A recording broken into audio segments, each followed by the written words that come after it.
ये कक्षा 10वीं के गणित का चैप्टर 6 है, त्रिभुज ट्रायंगल। हम लोग इसके अंतर्गत कुछ महत्वपूर्ण ऑब्जेक्टिव क्वेश्चनों को देखेंगे। जिसमें पहला क्वेश्चन है, सभी वृत्त होते हैं तो इसको हो जाएगा समरूप होते हैं। सभी वृत्त आपस में समरूप होते हैं, उनकी आकृति जो आपस में एक समान उनकी आकृति होती है। सेकंड नंबर है, सभी त्रिभुज समरूप होते हैं, यहाँ हो जाएगा समबाहु, तो सभी समबाहु त्रिभुज समरूप होते हैं। तीसरा है, भुजाओं की समान संख्या वाले दो बहुभुज समरूप होते हैं यदि उनके संगत कोण बराबर हो तथा उनकी भुजाएं समानुपाती हो। फोर्थ नंबर है, सर्वांगसम त्रिभुज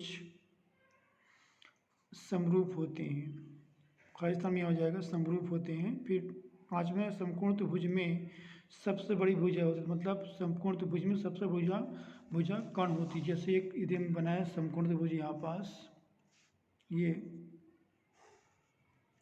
इसको बोलते हैं कर्ण, और ये होता है लंब, और ये होता है आधार। तो सबसे बड़ी इसकी भुजा जो होती है वो कर्ण होती है, तो यहाँ कर्ण होगा। ये चैप्टर 7 है, इसमें निर्देशांक ज्यामिति, कोऑर्डिनेट ज्योमेट्री। इसमें जो पहला क्वेश्चन है, किसी बिंदु की y से दूरी, किसी बिंदु की y अक्ष से दूरी उसका x निर्देशांक या भुज कहलाता है।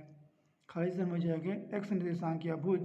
सेकंड है, किसी बिंदु की x अक्ष से दूरी, तो वहाँ हो जाएगा y निर्देशांक या उसको बोलते हैं कोटि।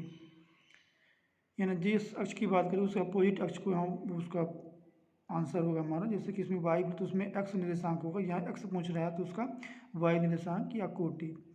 तीसरा है, 0y एवं x से 0 की मध्य दूरी यानी उसके बीच की दूरी, तो ये हो जाएगा √x² प्लस y²। यानी इसका तीसरे का जिसमें आंसर होगा वो हो जाएगा √x² प्लस y²। इसका फार्मूला होता है, फार्मूला जैसे यहाँ बिंदु दिए गए हैं, 0y दिया हुआ है, एक बिंदु दिया हुआ है इसमें x y, तो इनके बीच जो फार्मूला होता है, फार्मूला ये होता है x2 माइनस x1 का whole square plus y2 minus y1 का होल स्क्वायर का रूट। तो यहाँ x2 ये हो गया x हो गया, और x1 यहाँ 0 हो गया। फिर y2 यहाँ हो जाएगा अपने पास 0, और y1 हो जाएगा y। इसको लिख सकते हैं x का स्क्वायर, इसको लिख सकते हैं y का स्क्वायर। तो इसका जो आंसर होगा √x² प्लस y²। फिर फोर्थ में दिया हुआ है, एक वृत्त के व्यास के सिरे के निर्देशांक -3 तथा 3 - 4 है, तब उसके केंद्र के निर्देशांक होंगे। तो जैसे यहाँ दिया हुआ वृत्त के व्यास के सिरे के निर्देशांक दिए गए हैं, तो हमको उसके केंद्र के निर्देशांक याद करना है। तो उसका हम ऐसे चित्र बना सकते हैं इसको। जैसे यहाँ जैसे वृत्त है, तो वृत्त का जो व्यास, ये व्यास होता है, सपोज ये इसके सिरे हैं, और इनके जो निर्देशांक दिया हुआ है ये -3 4 दिया हुआ है, और यहाँ दिया हुआ है 3 - 4। तो हमको ये केंद्र का निर्देशांक याद करना, तो इसके लिए क्या करते हैं, ये हो जाएगा x के लिए देखते हैं, x के लिए क्या करना पड़ेगा, इन दोनों को जोड़ के 2 का भाग कर दें, तो ये हो जाएगा -3 प्लस 3/2, तो ये हो जाएगा 0/2, यानी ये 0 हो जाएगा। y के लिए ये देखते हैं 4 - 4,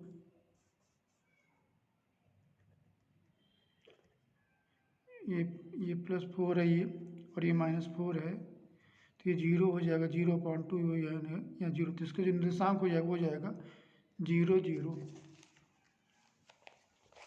यहाँ खाली स्थान नहीं पाएगी, यहाँ पर 0 0 आएगा।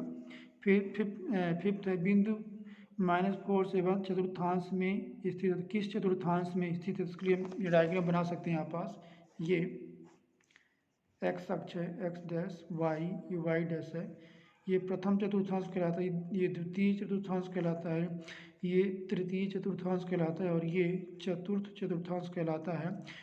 तो यहाँ जो होते हैं सभी दोनों x और y दोनों पॉजिटिव होते हैं, यहाँ x निगेटिव और y पॉजिटिव होता है, यहाँ x और y दोनों निगेटिव होता है, चौथे में x पॉजिटिव होता है और y निगेटिव होता है। तो यहाँ जो बिंदु पूछा है -4 से 1, तो -4 से 1 सेकेंड में आएगा, तो यहाँ अपना जिसमें आंसर होगा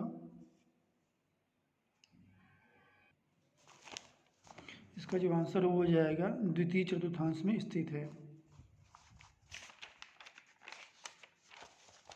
ये चैप्टर 8 है त्रिकोणमिति। इसके अंतर्गत हम देख रहे हैं विकल्पी क्वेश्चनों को। जैसे पहला है साइन थीटा को हम लिख सकते हैं 1/cos थीटा, यानी cos थीटा साइन थीटा का उल्टा होता है, तो sine theta equal to 1/cos theta. इसी प्रकार cos theta equal to 1/sin theta, और sine theta into cos theta equal to 1, इसकी जो वैल्यू होती है, ये वैल्यू इस प्रकार से होती है। जैसे मैं लिखना चाहें इसको यहाँ sign theta into cosec theta, तो हमने बोला इसमें अभी हमने देखा कि जो कॉस थीटा और साइन थीटा का उल्टा होता है, इसको लिख सकते हैं हम sign theta into 1/sin theta. ये कैंसिल हो जाती है, इसकी वैल्यू आती है 1, तो इसमें जो होगा इसकी वैल्यू हो जाएगी ये 1 हो जाएगी। नेक्स्ट में cos theta equal to 1/sec theta, यानी सेक थीटा कॉस थीटा का उल्टा होता है, यानी या फिर हम लिख सकते हैं sec theta equal to 1/cos theta. इसी प्रकार sec theta equal to 1/cos theta, और tan theta cot theta tan theta का उल्टा होता है, तो tan theta equal to 1/cot theta, या cot theta equal to 1/tan theta, और tan theta into cot theta equal to 1। हम cot theta को 1/tan थीटा लिखेंगे तो उसकी वैल्यू 1 की इक्वल आएगी। यहाँ कुछ इसके सर्व समीकरण आइडेंटिटी दिया हुआ है। Sine square theta plus cos square theta equal to 1 होती है इसकी वैल्यू। नेक्स्ट में सेक स्क्वायर थीटा को लिख सकते हैं 1 प्लस tan स्क्वायर थीटा, और इसको हम ऐसे भी लिख सकते हैं tan square theta minus sec square, या sec square theta minus tan square theta 1, यानी जब tan स्क्वायर को यदि हम लेफ्ट में ट्रांसफर करें तो ये इसकी वैल्यू 1 की इक्वल आ जाएगी। और नेक्स्ट में है cosec square theta equal to 1 plus cot square theta. इसको भी हम तीन प्रकार से लिख सकते हैं। इसको ऐसे भी लिखा जा सकता है cosec square theta minus cot square theta equal to 1, या cot square theta equal to cosec square theta minus 1, और tan थीटा को लिख सकते हैं साइन थीटा बटे कॉस थीटा के रूप में। यही मतलब इसको इतने प्रकार से लिखा जा सकता है वैल्यू को। और कॉट थीटा बराबर लिखते हैं इसको हम कॉस थीटा बटे साइन थीटा। ये इसका कॉम्प्लीमेंट्री एंगल पूरा कोण है, यानी कॉस 90 माइनस थीटा बराबर साइन थीटा होता है, और cot 90 minus theta equal to tan theta. Cosec 90 minus theta equal to sec theta होता है। इसी प्रकार sine 90 minus theta equal to cos theta, और tan 90 minus theta equal to cot theta. इसी प्रकार sec 90 minus theta equal to cosec theta. ये कुछ इसके एंगल दिए गए हैं, जैसे साइन थीटा का जो एंगल है 0 में 0 होता है, और साइन 30 का जो वैल्यू होता है 1/2, साइन 45 की वैल्यू 1/√2, साइन 60 की वैल्यू √3/2, और साइन 90 की वैल्यू 1। कॉस थीटा के लिए भी यदि इसको उल्टा करें तो आपको ये कॉस की वैल्यू मिल जाएगी। जैसे यदि यहाँ चलें तो कॉस 0 की वैल्यू 1, फिर कॉस 30 यहाँ √3/2 होता है। इसी प्रकार ये नेक्स्ट देखते हैं कॉस 45 की वैल्यू 1/√2, और कॉस 60 की वैल्यू 1/2, और कॉस 90 की वैल्यू ये 0 आ जाएगा। अब tan को निकालने के लिए क्या करते हैं हम साइन थीटा बटे कॉस थीटा करेंगे तो हमको tan की वैल्यू मिल जाएगी, यानी 0/1 ये 0 ही आएगा। इसी प्रकार 1/2/√3/2, यदि इसका ऐसे लिखना चाहें, यहाँ जैसे दिया हुआ है ये साइन 45 की जो वैल्यू दिया हुआ है 1/, या साइन 30 की वैल्यू देखते हैं हम। साइन 30 की जो वैल्यू है ये दिया हुआ है 1/2, और cos 30 की जो वैल्यू दिया हुआ है यहाँ पास वो दिया है √3/2। तो हमको जैसे tan 30 की फाइंड करना है, यानी ये साइन 30/cos 30, ये जो होती है tan 30 इक्वल वैल्यू होती है। तो इसको भी यदि हम इसको डिवाइड करेंगे तो यहाँ हो जाएगा 1/2/√3/2।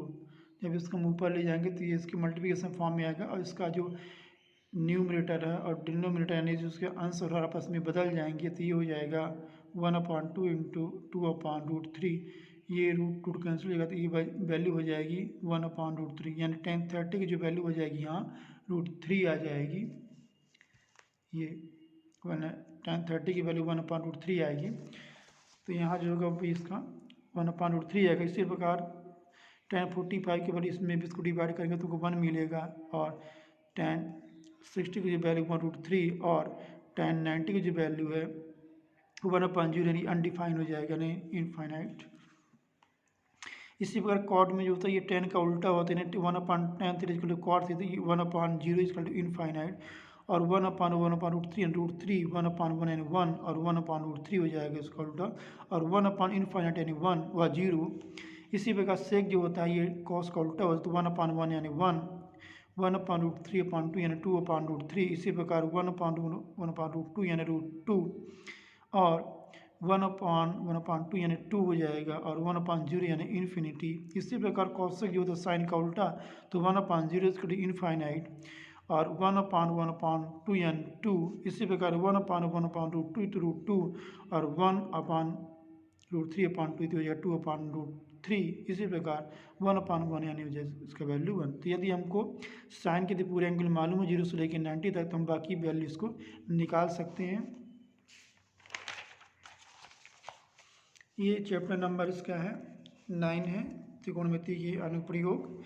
इसमें पहला जो क्वेश्चन है, यदि किसी व्यक्ति की छाया ऊंचाई के बराबर है, उस छाया ऊंचाई के बराबर है तो सूर्य का उन्नयन कोण होगा, तो इसका आंसर होगा ये सेकंड होगा 45 डिग्री होगा।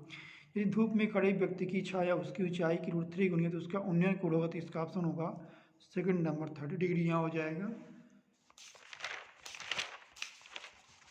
चैप्टर नंबर 10 वृत्त सर्किल। इसके अंदर कुछ क्वेश्चनों को देखते हैं, ऑब्जेक्टिव क्वेश्चनों को। तो पहला है वृत्त के किसी बिंदु पर वृत्त की कितनी स्पर्श रेखाएं खींची जा सकती हैं, तो इसका जो ऑप्शन हो जाएगा यहाँ पास, इसका ऑप्शन होगा डी नंबर हो, क्योंकि किसी वृत्त के किसी बिंदु से हम इनफाइनाइट यानी अनंत स्पर्श रेखाएं खींच सकते हैं, तो इसका डी नंबर ऑप्शन होगा। सेकंड है कि वृत्त की अधिक से अधिक कितनी समांतर रेखाएं हो सकती हैं, जिसका ऑप्शन होगा बी नंबर होगा, 2, यानी एक वृत्त के अधिक से 2 समांतर रेखाएं हो सकती हैं।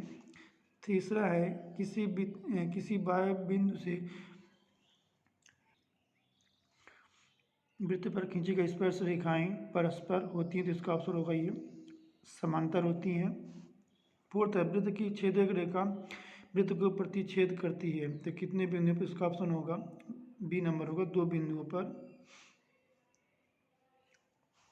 फिफ्थ है यदि एक बिंदु P से O केंद्र वाले किसी वृत्त पर PAPB स्पर्श रेखाएं परस्पर 80 डिग्री कोण बनाती हैं, तो कोण POA का मान होगा, तो इसका जो ऑप्शन होगा यहाँ पास वो हो जाएगा 50 डिग्री।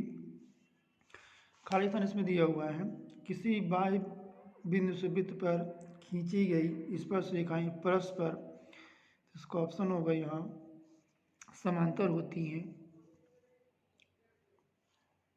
या किसी बाह्य बिंदु से वृत्त पर खींची गई स्पर्श रेखाएं परस्पर बराबर होती हैं, इसका ऑप्शन होगा यहाँ ये बराबर होती हैं।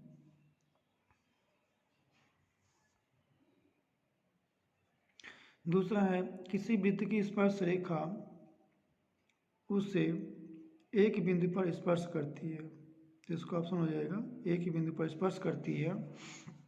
सत्य सत्य बताना है, वृत्त के केंद्र से जीवा पर डाला गया लंब जीवा को समद्विभाजित करता है, तो ये सत्य कथन होगा, ट्रू होगा। सेकंड, वृत्त के 2 बिंदुओं पर प्रतिच्छेद करने वाली रेखा को छेदक रेखा कहते हैं, ये भी सत्य कथन होगा।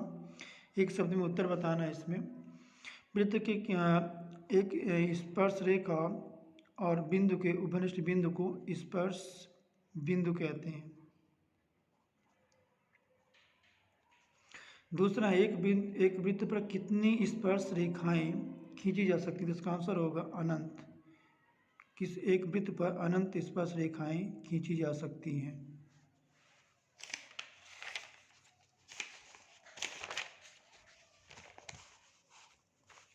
ये चैप्टर 12 है, वृत्त से संबंधित क्षेत्रफल। तो इसको जो पहला, यदि किसी वृत्त का क्षेत्रफल 154 सेंटीमीटर स्क्वायर है तो इसकी परिमाप होगी, तो इसको जो आंसर होगा यहाँ पास 44 सेंटीमीटर।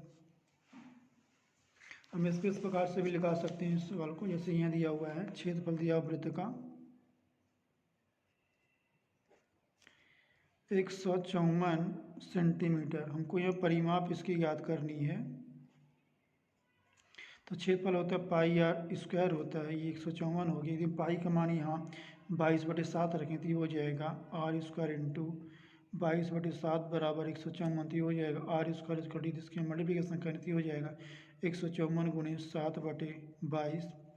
तो 22×7 = 154 होता है। तो ये हो जाएगा r² इक्वल टू 7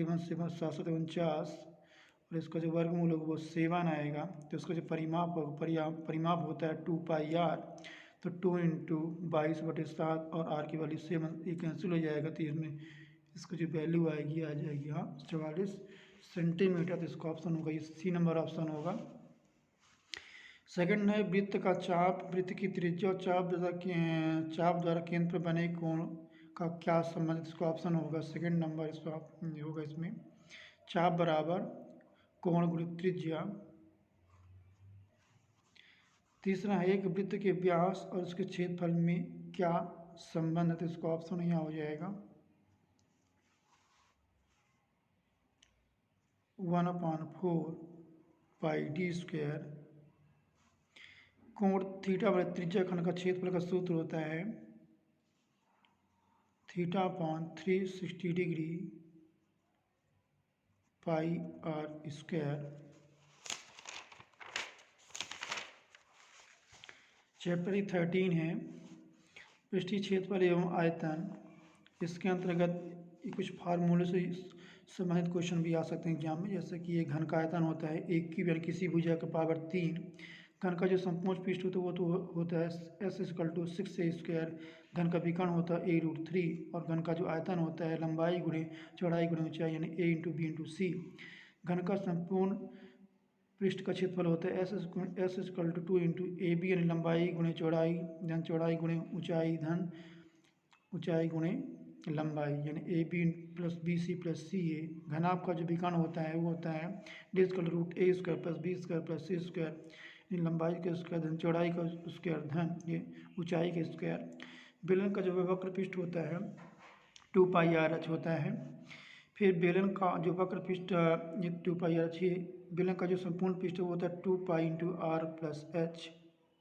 यहाँ 2πr × r + h होना चाहिए, 2πr r + h यहाँ होना चाहिए।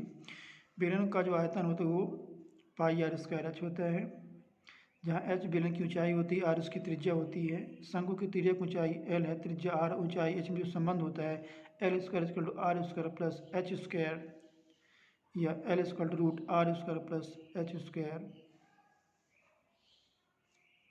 शंकु का जो वक्र पृष्ठ होता है वो तो πrl, जहाँ पाई का मान 22/7 होता है, r उसकी त्रिज्या है, l उसकी तिर्यक ऊंचाई है, स्लैंट हाइट कहलाती है il। शंकु का जो संपूर्ण पृष्ठ होता है वो तो πr × r + l। शंकु का आयतन होता है 20 × 1/3πr²h और गोले का जो पृष्ठीय क्षेत्रफल होता है वो s = होता है 4πr²। गोले का आयतन होता है p = 4/3πr³ अर्धगोले का वक्र पृष्ठ होता है 2πr² और अर्धगोले का जो संपूर्ण पृष्ठ होता है वो तो होता है 3πr²। इसी प्रकार अर्धगोले का जो आयतन होता है v = 2/3πr³। गोली को उसका आयतन होता है वो v = 4/3πh × r1³ - r2³। इसी प्रकार अर्धगोले को उसका आयतन होता है वो v = 2/3π × r1³ - r2³ होता है। तो यहाँ भी जैसे h यहाँ भी h होना चाहिए।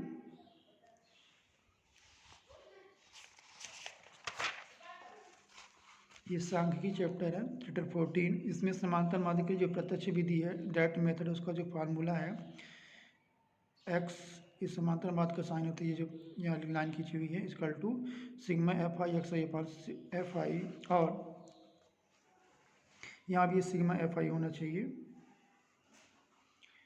सेकंड है कल्पित माध्य विधि से समांतर माध्य का जो फार्मूला है x = a + σFi di/σFi।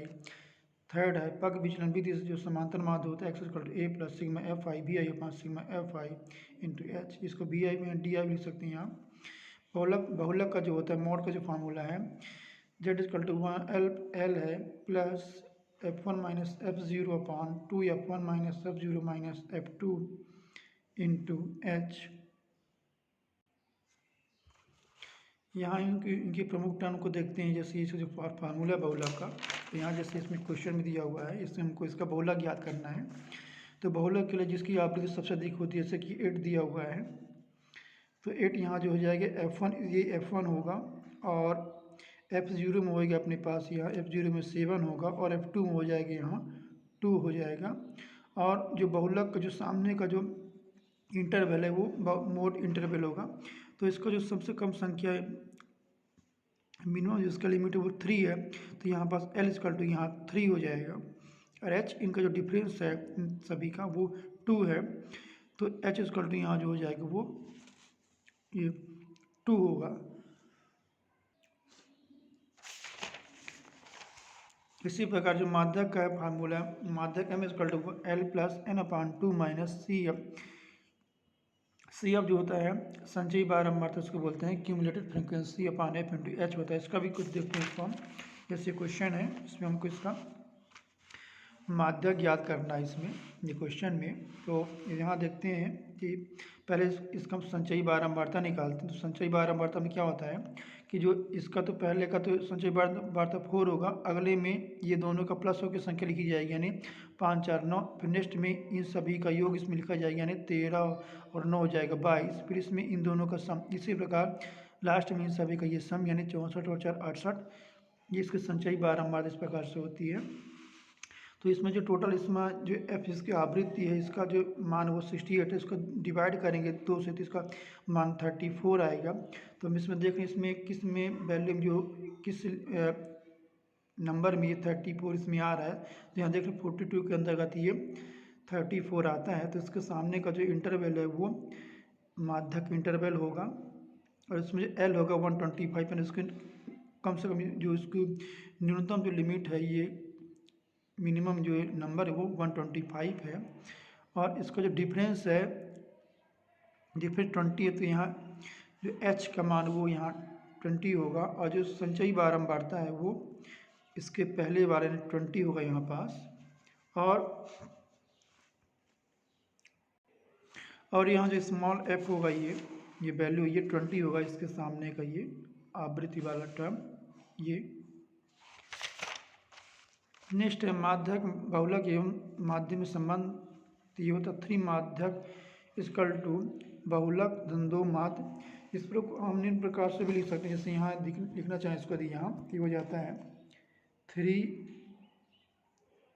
माध्यक equal to बहुलक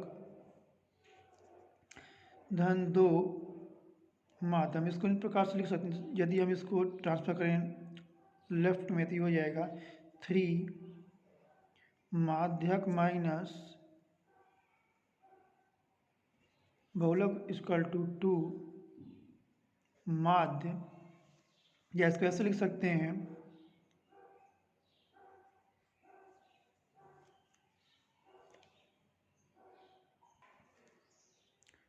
3 माध्यक माइनस 2 माध्य बराबर बहुलक। माध्य को जो इंग्लिश में बोलते हैं जैसे इसको बोलते हैं मीडियन और माध्य को बोलते हैं मीन और बहुलक को बोलते हैं मोड। तो इस प्रकार से भी क्वेश्चन एग्जाम में आ सकता है इंग्लिश में, तुमको उसका नाम मालूम होना चाहिए इंग्लिश में। फिर केंद्रीय प्रवृत्ति की मापें हैं तो ये हो जाएगा समांतर माध्य बहुलक और माध्यक।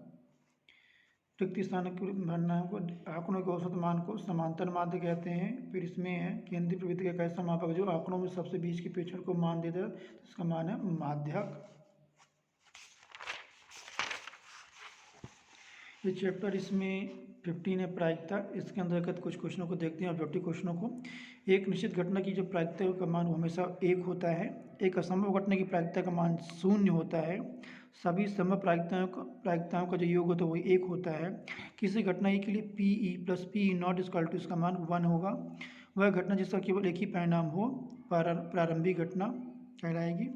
यदि P इक्वल टू 2/3 तो PE यानी इसको 1 से माइनस कर देंगे तो 1 माइनस 2/3 यानी हो जाएगी 1/3 हो जाएगी। इसको मतलब ऐसे लगा सकते हैं यहाँ पास,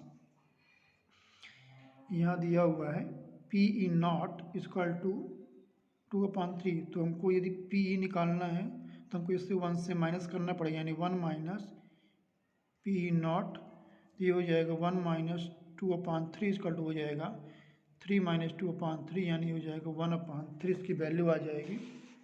ये इस प्रकार आज हम लोगों ने